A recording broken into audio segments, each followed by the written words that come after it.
Enfim, vamos agora ouvir deputado Luiz Paulo Correia da Rocha.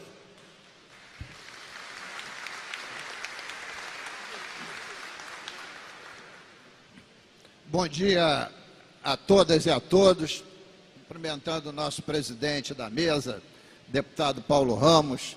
Eu cumprimento todas as mesas, toda a mesa aqui presente e os senhores parlamentares que só não estão na mesa porque ela não tem o tamanho suficiente para que estejam todos aqui. Mas eu prometo que eu vou falar a metade do tempo do Briar, não mais que a metade. Ou 1h45, então disponho de um tempo bastante razoável. E queria dividir a fala em dois momentos. Primeiro, eu peguei aqui o relatório da administração das demonstrações financeiras do balanço de 2015 para desmistificar esta questão da privatização da SEDAI. E vamos lá, porque os números não mentem. Receita operacional líquida da SEDAI, falando do ano 2015, é na ordem de 4 bilhões de reais. 4 bilhões de reais.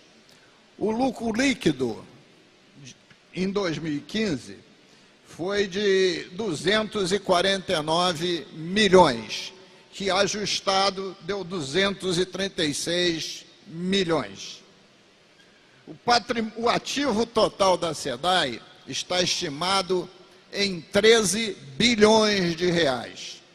O seu patrimônio líquido é 5,6 bilhões de reais.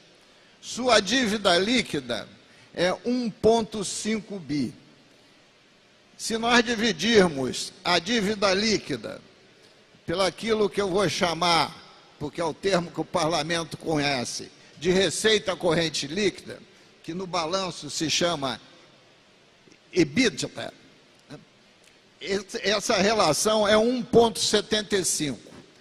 O Estado hoje estourou a sua capacidade de endividamento, porque a legislação diz que você só pode se endividar até o dobro da receita corrente líquida. O Estado já está devendo 202%. A SEDAI está em 1,75%. O gasto pessoal da SEDAI, com o pessoal, está na ordem de 940 milhões. Se eu dividir os 940 milhões pela receita corrente, isto é, pela receita operacional líquida, o SEDAI está gastando 24% em pessoal.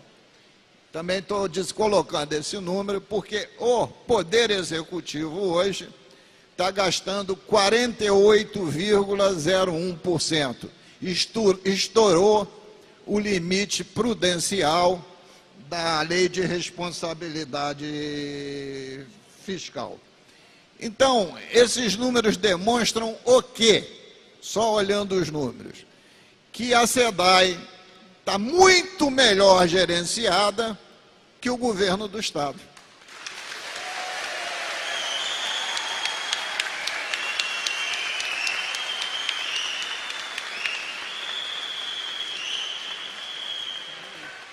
E isso não é apenas um discurso político, é baseado nos dados do balanço de 2015.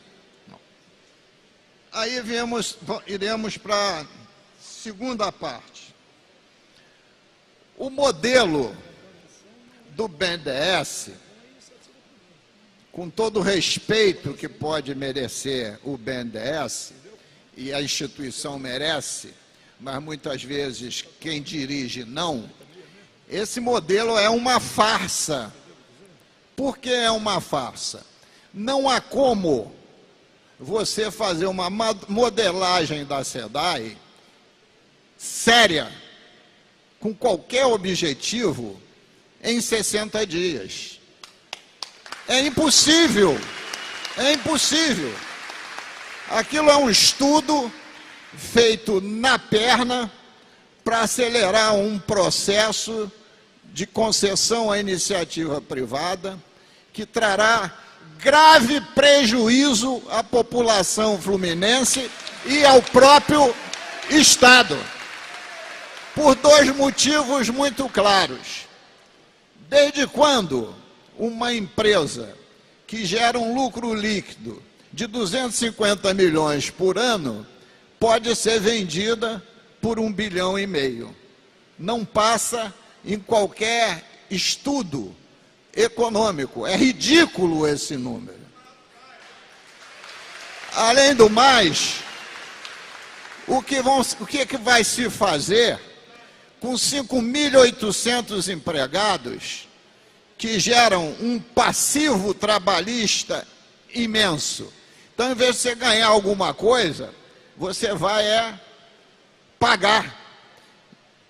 E mais grave, e o deputado Jair Bittencourt seria uma das vítimas, porque representa o município de Itaperuna. Como se vai fazer com o subsídio cruzado? Vai se dar o filé mignon e nós vamos ficar com o osso? Né?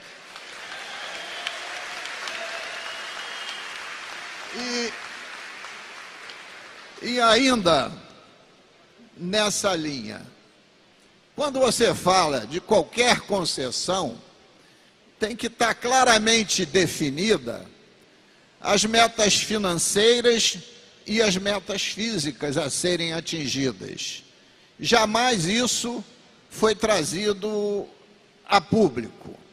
E mais grave ainda, terá que haver um tarifaço no município da capital,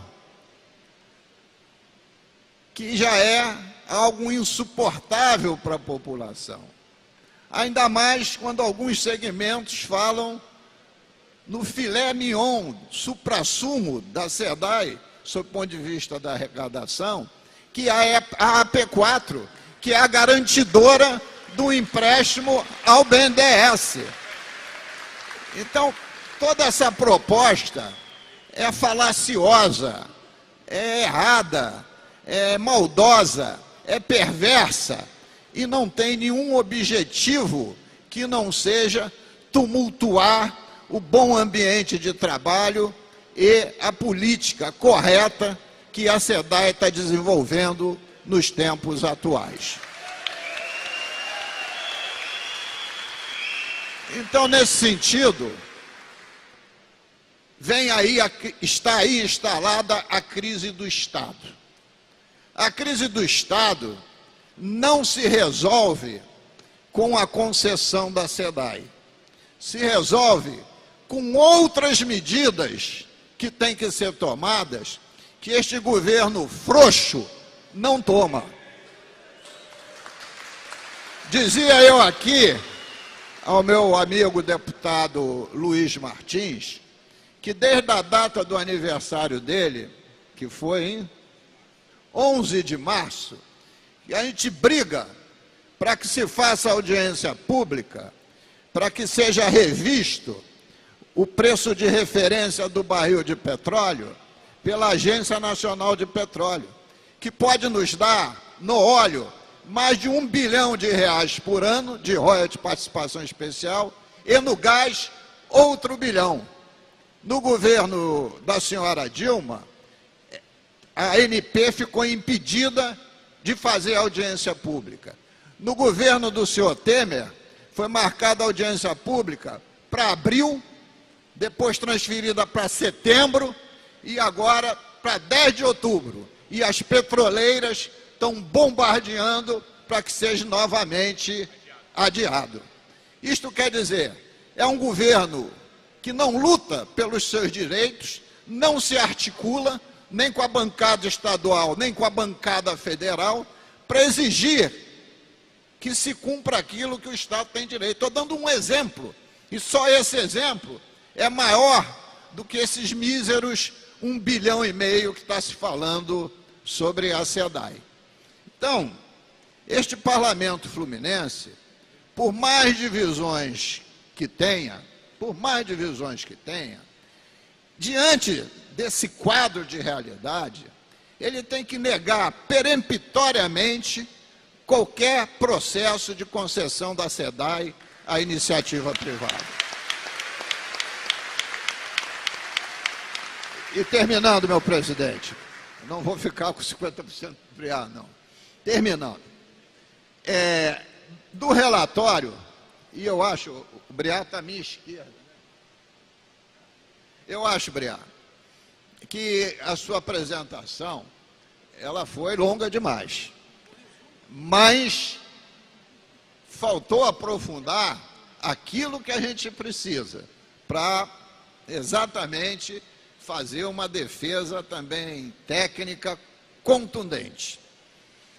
Os indicadores do atendimento da SEDAI mostram que nós estamos cuidando de 86,95% da necessidade de água das regiões de atendimento. Logo, falta de água somente 3%. Mãe de esgoto, nós estamos com 38,87% de atendimento. Por via de consequência, falta 61,13%. É algo bastante grande e problemático para ser enfrentado.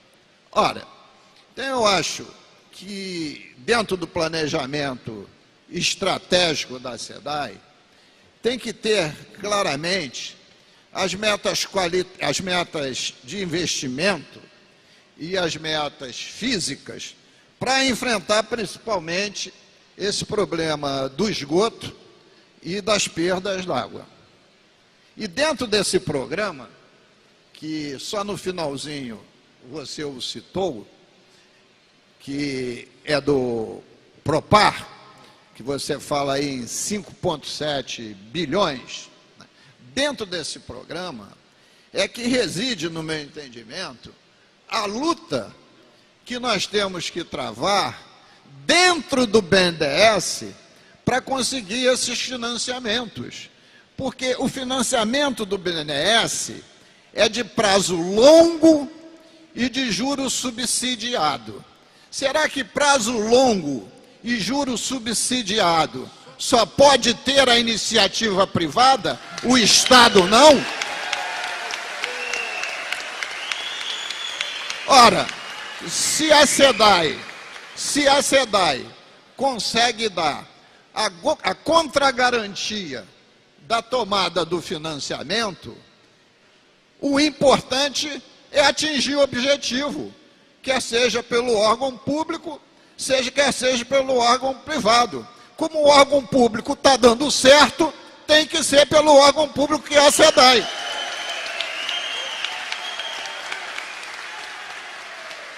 Bom, dito isso, eu gostaria de pedir ao presidente da SEDAI, Dr. Jorge Briar, dois documentos. Inclusive, peço ao presidente Paulo Ramos que o faça formalmente. O primeiro, o senhor já citou aqui na abertura dos trabalhos, é a cópia do ofício que o governo mandou para o BNDES.